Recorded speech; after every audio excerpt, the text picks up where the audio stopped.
Welcome to Penrose Learning, where we make understanding easy. In this video, I will explain how to make chocolate chip cookies using gram measurements. First, gather all your dry ingredients. Precision is key when baking, and using a kitchen scale to measure in grams ensures consistent results every time. Weigh your flour, baking soda, and salt carefully before combining them in a separate bowl.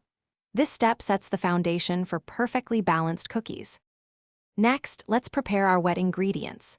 In a large mixing bowl, cream together 227 grams of softened butter with 100 grams of granulated sugar and 247 grams of brown sugar until the mixture is light and fluffy.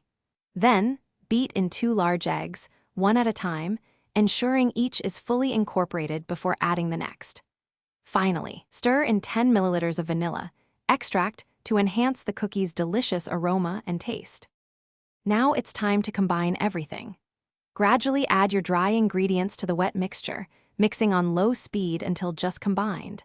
Be careful not to overmix, as this can lead to tough cookies. Once the dough is nearly uniform, gently fold in 340 grams of your favorite chocolate chips. You can also add nuts or other mix-ins at this stage for extra texture and flavor. Finally, let's bake these delicious cookies. Scoop rounded tablespoons of dough onto baking sheets lined with parchment paper, leaving about 5 centimeters between each cookie. Bake in a preheated oven at 175 degrees Celsius for 9 to 11 minutes, or until the edges are golden brown.